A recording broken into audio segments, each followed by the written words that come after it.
Why does everyone sound the same nowadays? In business settings, I find that very few people have ever been coached on how to communicate effectively. You wind up in meetings, you wind up listening to people on stage giving a presentation. They've never had any formal guidance on how to do it properly. And everybody lapses into what I call this conformity zone, where you use the same language, the same words, the same cliche expressions, the same jargon. And ultimately, we learn through osmosis. So we're watching somebody on stage and we pick up a lot of bad habits. And then when it's our turn to give a presentation, we think that's the way it should be done. So all these bad instincts wind up getting magnified. And ultimately, what has to happen is people have to understand the simpler the better.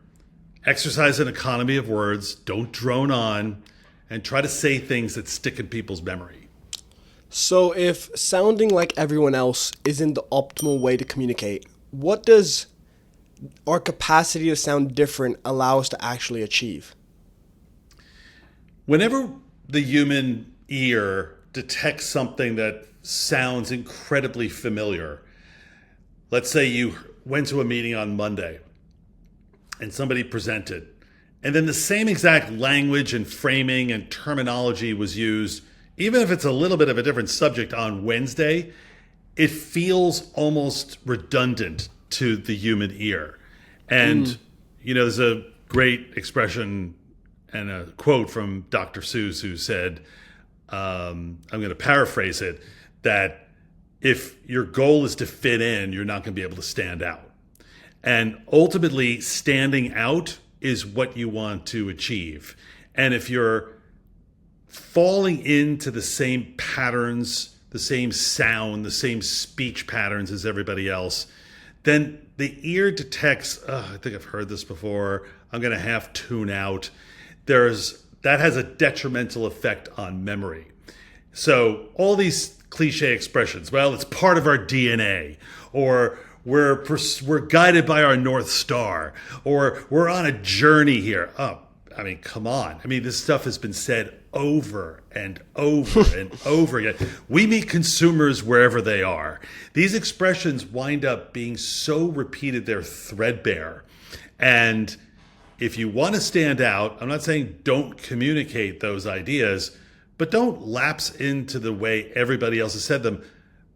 Put a little time in and figure out what's a different, fresh, original way of saying this.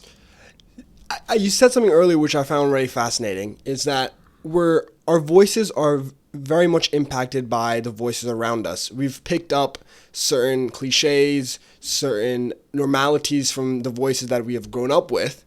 Is it actually possible for us to have our own individual voice, even when it stems from other people? One of the best ways we advise people to nail this idea of authenticity and having it be in your own voice has to do with how you go about creating content. Now, when most people have to give a speech or presentation, their first mistake is sitting at a laptop and writing it out. That is a step you should never do. And there's a reason for that. Because unless you've worked in television or radio, your style of writing is one that's meant for the eye, not the ear. We tend to write in longer, flowier, prosier, complex sentences with introductory phrases and parenthetical clauses, and that's not exactly how we speak. We also tend to write in a more formal, stilted way. Words that we don't necessarily say across a dinner table to a friend. Now, what I recommend people do if they want to create content is make yourself an outline on a big index card of what it is you want to say. And then take your phone and launch Otter AI or one of these other apps that records you and transcribes what you say. Then get up with your index card and just say it as it would come to you naturally. Don't worry if it's full of starts and stops and stumbles and mistakes. That doesn't really matter. Then take the transcription of what you've said and export that to a Word document or whatever application you're going to wind up doing your writing on, and make that your rough first draft. And what you're going to find is, stylistically, this is a hack. This is a hack to get you to write for the ear instead of the eye without that TV or radio experience. And what you're going to find is it's a much more casual and conversational style of communicating. That's one. There's another big benefit. You will never be at odds with your content because those words reflect how you instinctively want to express yourself. It is not a result of somebody else writing your content for you that you now have to deliver. Or even worse, you've put into ChatGPT, hey, knock me out a speech. I have to give a toast at a wedding. Knock me out a toast that touches on X, Y, and Z. Well, you're going to be at odds with that because you didn't write it. And in fact, you didn't even think of it. So, an LLM thought of it for you. So this is a critical first step in creating authentic content. Oh, that's so fascinating. I was watching a podcast the other day. I can't remember which it was, but Vanessa Van Edwards was on it, and she's obviously a brilliant communication coach as well. And she talked about this study that maybe her team did on Shark Tank.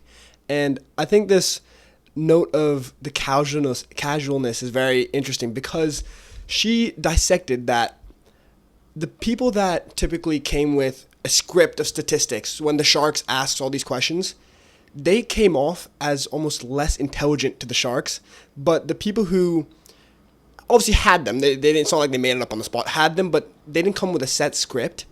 The casualness of when they thought about the responses to the questions, the actual naturalness that they had, is that even a word? Yeah, the way they naturally responded, that came off as more intelligent because it showed that it was more instinctual rather than scripted. Nobody wants to have just data points fire hosed at them one after the other. That does sound like a very rote performance. Yeah.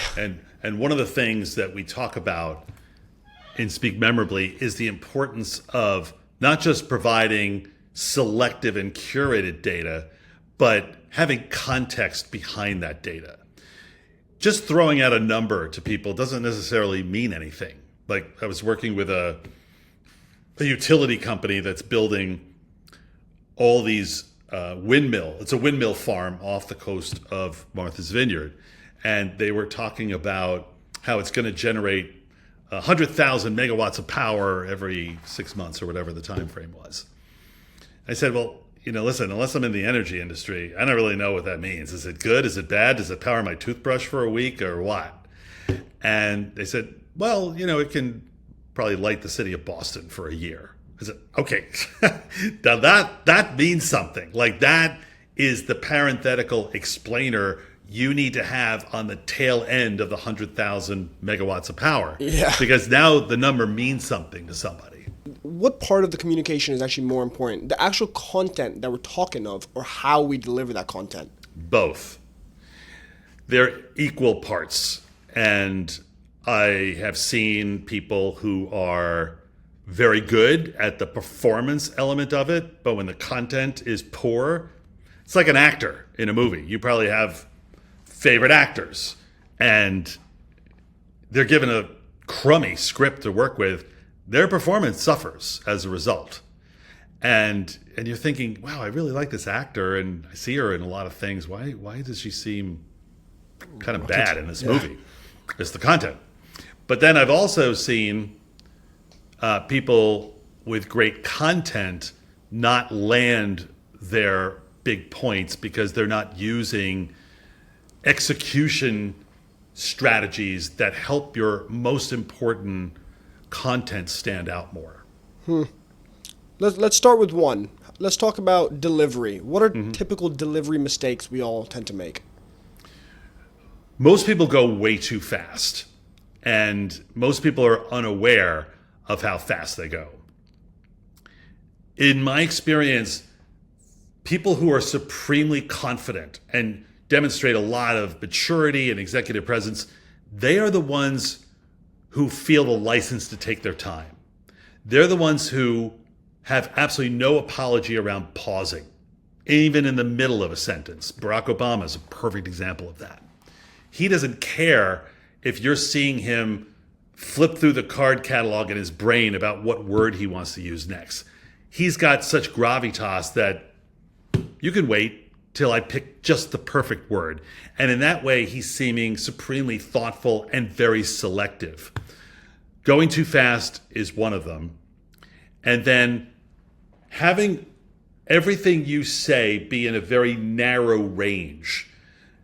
That means don't have all the information that's coming out be at one speed, because that's going to actually create a situation where the ear is sort of brought into this stupor. When the ear receives information at this consistent, predictable speed, it lulls the ear to sleep a little bit. What you want to do is you want to disrupt your pace. And the rule of thumb is you want sections where you're speaking nice and briskly, and you want sections where you dramatically shift downwards, slow down, say it more emphatically and deliberately. And the rule of thumb is the more important the information you are communicating, the slower you should be going. And then when you're on the just conversational connective tissue, the secondary thoughts that connect you from important point A to important point B, then you can step on the gas and be nice and brisk and conversational, but don't blow through your main points. And it's that variance of speed that stimulates the ear. And I often say to clients, are you a parent? Yes. Remember when your kids were 2, 3 years old, you couldn't get them to sleep? Yep. What did you do? You put them in the car seat and you went for a ride. And the ride would put them to sleep. But you take the car out on the parkway where that rhythmic thump of the creases in the roadway had this hypnotic effect on them. You didn't take them out in midtown bumper to bumper traffic where you're accelerating and braking. That's not what you do. But that accelerating and braking with your vocal pace is what keeps the audience attentive. So pace is one, pitch is another. A lot of people don't necessarily reflect the mood of what it is they're saying in their voice. And this is where telling bedtime stories is a great training ground for how you should fluctuate your pitch, even in the beginning of a story. So if I were to say to a friend this afternoon, yeah, I had an interesting conversation with a guy named Rishi today on a podcast, that's flat in terms of pitch, right? But if I had a once upon a time cadence to my voice to signal I'm starting in on a story, it would sound more like, I had a fascinating talk with a guy today. Once upon a time, it has the same pitch, it has the same pitch lilt to it. And then the other thing that's a counterintuitive device where most people think, okay, I'm getting to my big point, I need to hit it louder, harder. Yeah. That's not what you do. Sometimes pull back, lower your volume, keep up your intensity, make people lean in and listen to you more closely.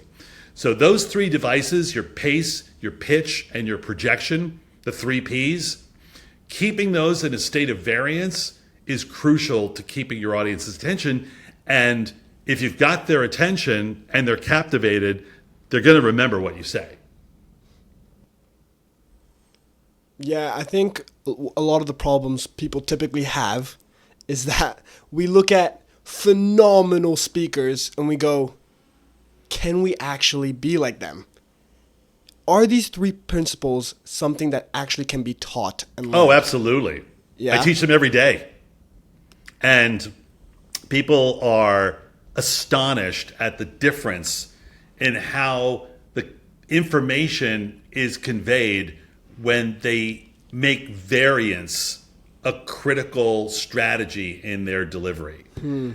A lot of times you hear somebody, oh God, I couldn't listen to that guy. It was so monotone. It's usually not monotone. It's usually mono-paced, where everything came out of my mouth at the same exact speed, and there's never any break here, there's never any pausing, and I'm going to just talk and talk and talk. You can't listen to that for very long. Nor can you listen to someone who is just very consistently plotting in everything they say. That also becomes really tiresome. It's got to have elements of both. So let's start with the pace element.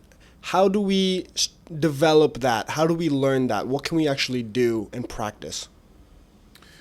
You need to figure out, if you're working from notes, whatever it may be, you need to create pausing in the middle of sentences, first and foremost.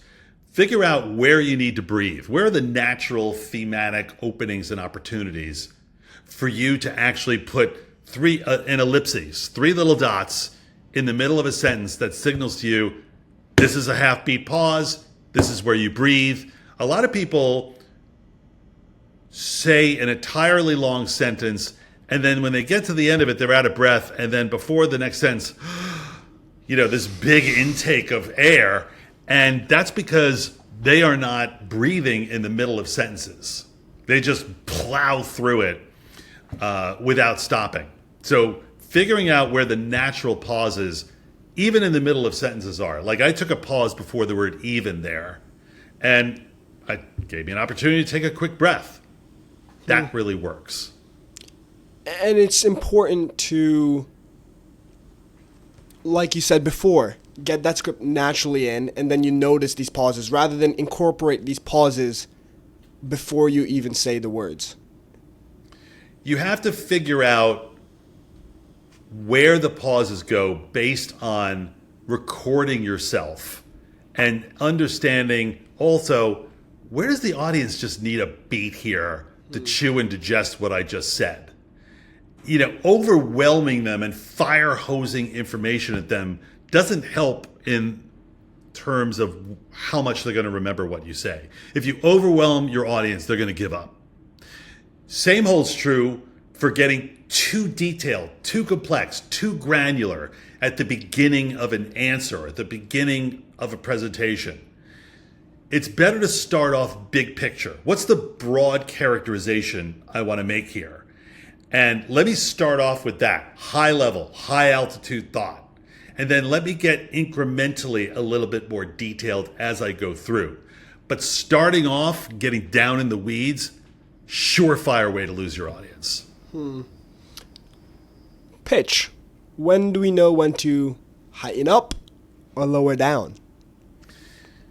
Usually, we're conveying a mood in what we say. If I'm on stage and I'm talking about the prospect of how they're going to come across to an audience if they incorporate the strategy that I'm talking about, I want to lift my voice. I want to talk about, you're going to have 10 times more memory. You're going to have recall that allows your ideas to stick and to influence them and persuade them and motivate them, inspire them. Like, that tone of voice is one of inspiration. That tone of voice I just gave you is, imagine how good it could be. Imagine the results you're going to get if you do this. That's a mood. That's a tone of voice. That's intonation that is directly reflective of the words I'm saying. So that's an example. I had a friend who has a company, and I asked him the other day, "Oh, you hired this new guy. How's he turning out?" And he said, "He's good." I thought, uh-oh, there are problems there. He didn't say he's good. Same exact words mean two totally different things. The he's good has complete uncertainty around it, a little hesitation, doubt. He's good has conviction. He's in awe. He's impressed. So your tone of voice has tremendous ability to influence how the words you're saying are going to be received. Yeah, and I think there's this very important piece that I should have touched on earlier, which is your speech is almost dictated by the audience you're talking to. And I feel like our delivery actually may change based off the audience we have. I was talking to a friend the other day. This was a hallmark of Barack Obama's communication skills. He was what I call a communication chameleon. That if he was speaking at the UN, that would be a very different speaking style than if he went to the to a Baptist church in the South, speaking to a congregation, where suddenly now he's dropping his G's and his gerunds, and he's sounding more like the way people in the congregation would speak. But it was subtle. It didn't feel too obvious, too manipulative, too contrived. It was just right. So sure, you always want to know, who is this audience? And knowing your audience is one of the most key components of good public speaking. What can I reasonably assume this audience knows? And I want to make sure I don't speak over their heads.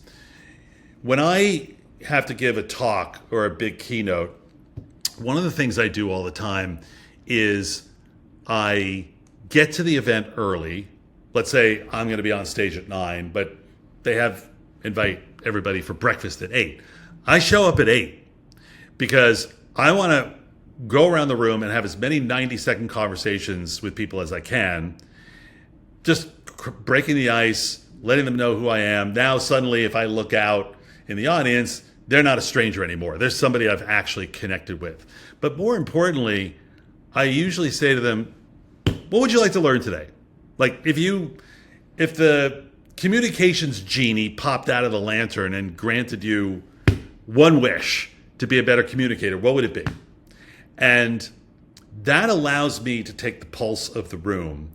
And sure, I've come with an established presentation I want to give them, but it allows me in the moment to tweak and incorporate the feedback I got before I got on stage, so it's even more highly relevant to this audience. And that's empathy. That's realizing that good communication solves problems for other people. It's about what is valuable to them. It's about connection almost. Mm-hmm. And I interviewed Adam Grant for the book. Oh, he's amazing. Yeah, and Adam, I asked him, how do you see empathy? And he said, empathy is helping your audience. It's not manipulating your audience. And it's very true. You want to really crawl inside their heads and understand, what can I do that's going to be most valuable for them? And if you don't know your audience, you can't answer that question. I want to hear your opinion. I do this thing that this hack that I've learned to do before every podcast. And I don't know where I learned it from, but the way I speak to you now may not be exactly the way I speak to my mates on a daily basis. But for me to get into this mood of being a podcaster, 30 minutes before I get onto screen with you, I just play my favorite podcaster that I really enjoy listening to and I emulate. And I try to almost surround myself with that voice for 30 minutes before I get onto screen with you. And I think even allowing yourself to be in a headspace where your environment is promoting a voice that you want to emulate is very important as well. I agree with you. I think that's a great tactic that you're implementing there. Yeah. And in many respects, as communicators, we're a collage of other people we've observed, who we like. And I mean, when I was a kid, I wanted to be a news anchor. I wanted to be a news reporter.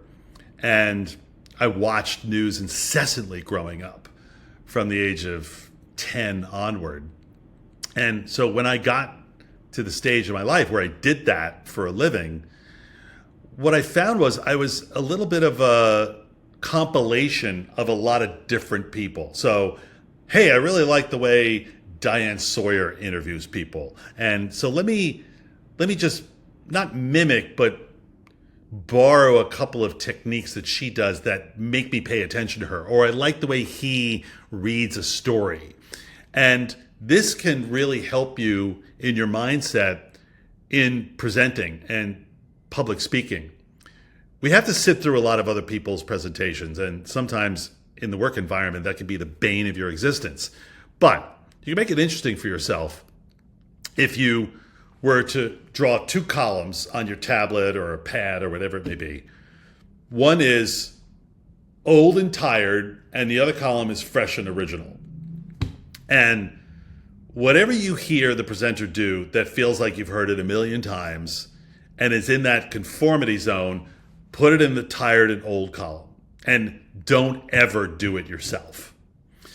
When you see somebody on stage who's captivating you, they've got your attention, you know you're going to remember this at some point, put it in the fresh and original column and try it out, road test it. If that person on stage roughly matches the personality profile you have, sure, give it a whirl and see if it works for you. And this is how you develop a persona. It has to be your original voice. It has to be the ideas you want to convey. But stylistically and in terms of execution, this can be really helpful. It makes me think about this conversation I had with Stephen Levitt, who was one of the authors of Freakonomics. And he and I were talking a couple of weeks ago, and he said, I read your book. I loved it. I think it's amazing. And in fact, I read it at just the right time because I had to go to my son's graduation from college. And I had to sit through a lot of speeches, and some were pretty good and interesting, and others were dreadful. And he said, now normally I really suffer through the dreadful ones. Just like, when can I get up and leave? And he said, but because I had just read your book, it was so obvious to me that all the things they were doing that were terrible directly related back to everything you said in the book. So I found that the dreadful ones to me were actually more interesting because I was able to dissect them and analyze them in relation to what you had said strategy-wise in the book works. So I found that just the highest compliment that I could actually make horrible, boring public speaking interesting to people. It's so fascinating. There's always something you can learn from the top, but there's always something you can learn from the bottom as well. And that is so true. And this other thing that you've blown my mind is I've always pondered about this idea of creativity. I wrote about it. I even made a newsletter about it. I've always wondered, can we truly be creative and create our own ideas? Because I've always thought there's nothing new under the sun. Everything that we've seen has come from something before. But there's something that you've said that is very fascinating to me, which is your delivery can be a collage, but your message can be you. And I think that's where I tend to see people struggle to find their real, authentic voice. Because if the delivery is about creating the most unique composition or a collage of the voices around you that you want to emulate, how do we make sure that our message is authentic to us? Well, the first thing you should do is never ask ChatGPT to write a speech or a presentation for you. I know it's very popular right now, but there is no way that's going to be in your voice. That voice that's churned out from the LLM is a compilation of millions of voices. And so to me, it is the most watered down content you could possibly generate. And you will be at odds with that content when you get up to deliver it because it's not yours. Not only did you not write it, you didn't even think of it. It's somebody else's ideas. So that is immediately off the table.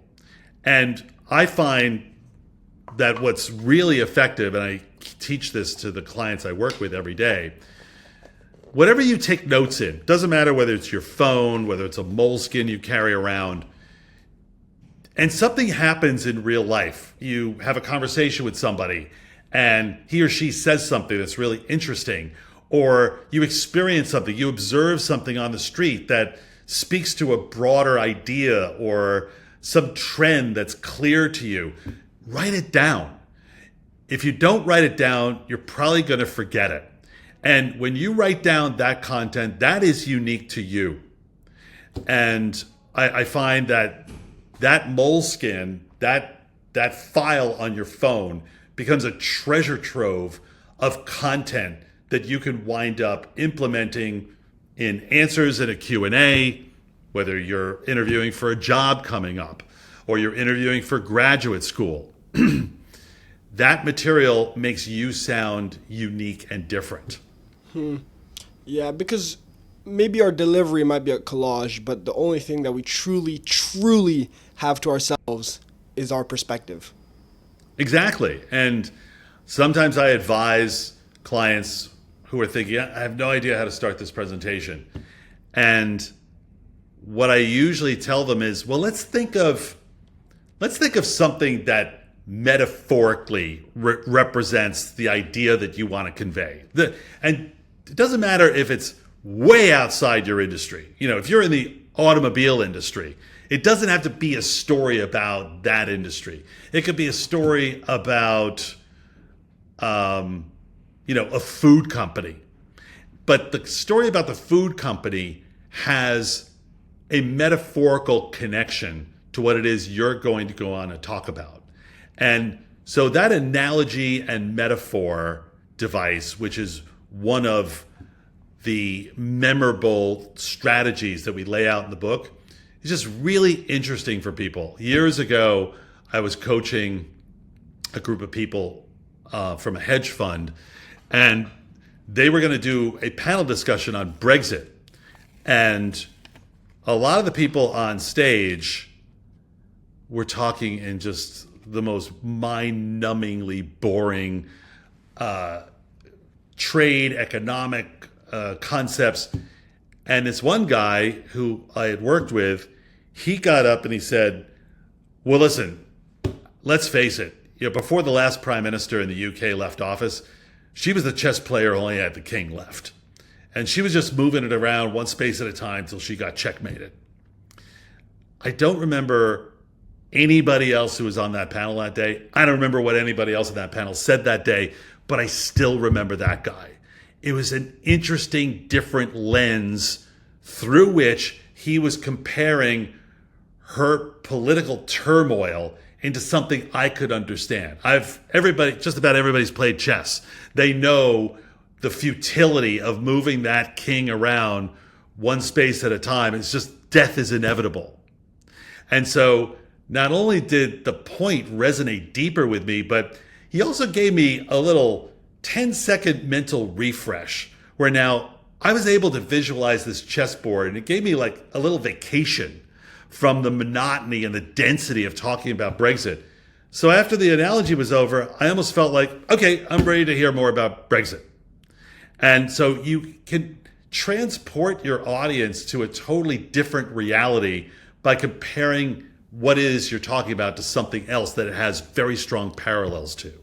Yeah, so funny you bring that up. The number one rule of copywriting is actually create an image that your reader/viewer will leave with, because the meaning is actually linked with the image they remember. Yeah, we're visual creatures, and we have this movie reel that's spinning in our heads at all times. We crave imagery to help us understand things and put things into context.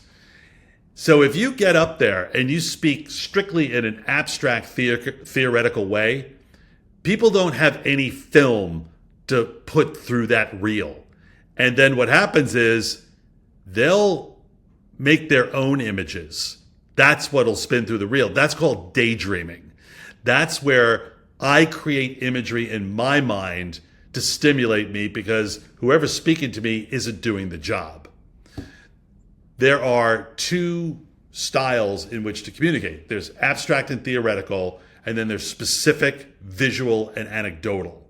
And if you can force yourself to be in the specific, visual, and anecdotal realm as much as possible, you will captivate an audience more, and they will remember what you say more.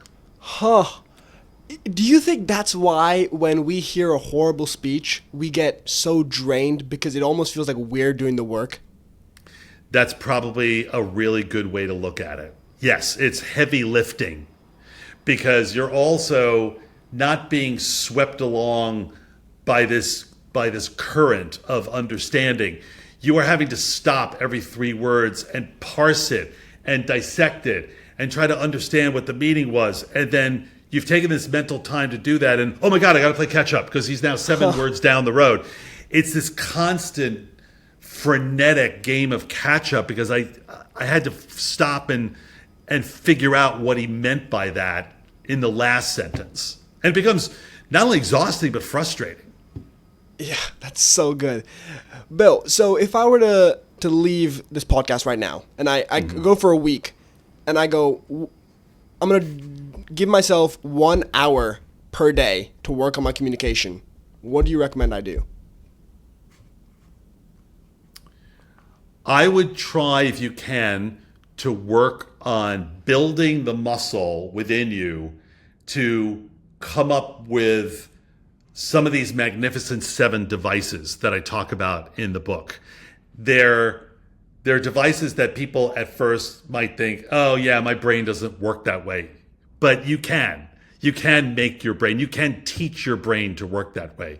So we've already talked about the analogy and the metaphor, and it works really, really well. People remember it. If you ever speak to a journalist and get interviewed by the media, if you deliver an analogy, I guarantee you they'll print it because to them it's the most interesting thing, and it also helps their audiences understand something on a level that is common to everybody's experience. Another device that's in the book is something that's called the creative label. And the creative label is an expression you coin. For instance, the Great Resignation is a creative label. Quiet quitting is a creative label. Years ago, the founders of Google were asked, what's your criteria for decisions you make on whether you want to invest in or acquire another company? And instead of giving all these boring metrics and criteria for that it's data-based on their decision, they said, well, it's got to be a product or service used twice a day, every day. It's got to pass the toothbrush test. And the toothbrush test became this creative label that people understood. They knew what it meant. And it's just a great, great device. And you can make your brain think along those lines. Yeah, so when we practice, it's almost like tackling each device one at a time. Yeah, get a feel for it. There's also a device we call the twisted cliché, where you take a really overused expression, but you change one little thing that makes it fresh, new, and different. So when I was thinking of titling this book, which I wasn't sure about originally, I was thinking a possible title could be Putting on the Riz. And of course, for those people listening to us who don't know, Putting on the Ritz was, a popular song in a couple of different eras. But and that's a twisted cliche, right? You remember that. That's so good. That is so good. And I think one thing I realized is when we try to go all or nothing, and I'll be honest, I'm going to put my hands up. I'm a very much all or nothing guy, and it tends to be very overwhelming when you don't tackle each device one at a time. Mm-hmm. So I think being able to give yourself the time and energy and patience to go, I'm going to do this today, I'm going to do this device today is very important. Yeah. I was working, my co-author, Juliana Silva, was doing a coaching recently on a book that was written about Taylor Swift's business acumen. And one of the points to be made in the communication of it was that the Eras Tour had generated $3 billion worth of revenue. And so that's obviously a big number. But you can make the data that you share even more eye-popping and even more memorable if you put context behind that number. And so the context here was she made more in one tour than the Beatles made in concert their entire careers. Get out. Yeah. That in today's dollars. And that makes that point drive home even deeper. So Don't throw out information and numbers and just let it sit there. Help me understand, why is that a big number? Or when I compare this to that, wow, it seems even bigger. So good. Being able to reframe is rarely a superpower. Yeah. Bill, it's been an absolute pleasure. Wow. Time flies. Appreciate I enjoyed that. You were a very good interviewer, by the way. Thank you. And I I've been appreciate doing a lot of podcasts, and it puts you in the upper percentile. Yeah, I Very appreciate thoughtful, really good. I think you have a great future ahead of you as a podcaster. Oh, you're making me blush, Bill. Can I just ask? I ask all my guests this. If you'd like to say it, please do. What is the best advice you've ever received? The best advice I've ever received. Well, I worked in TV and for many years, and the best advice I ever got was don't suffer from the curse of knowledge. You may eat, sleep, and breathe a topic all the time, but don't assume your viewers do. This may be a completely new concept to them, and if you don't help them understand it, you'll lose them. So make sure that you know your audience, you're always bringing them along on the narrative ride, and you're doing everything you can to help them understand something and also be able to grasp why it's important. Very, very cool. Very cool. Bill, where can we find your amazing book? And what's Speak next? Memorably. Speak Memorably, the art of captivating an audience, is on all the online retailers you would expect it to be on. And it's also in bookstores, and on my company that I founded 25 years ago is called Clarity Media Group, and you'll find a fun list of clients with whom we've worked over the years, names you probably recognize. So, yeah, and if you want to connect with me on LinkedIn, Bill McGowan. I post regularly. I record video tips to help you be a better speaker. So that's a terrific resource as well. And my first book, Pitch Perfect, came out a number of years ago, which is also another resource. Love it. Thank you so much for coming on the show. It means the world. Rishi, it was my pleasure. Take care.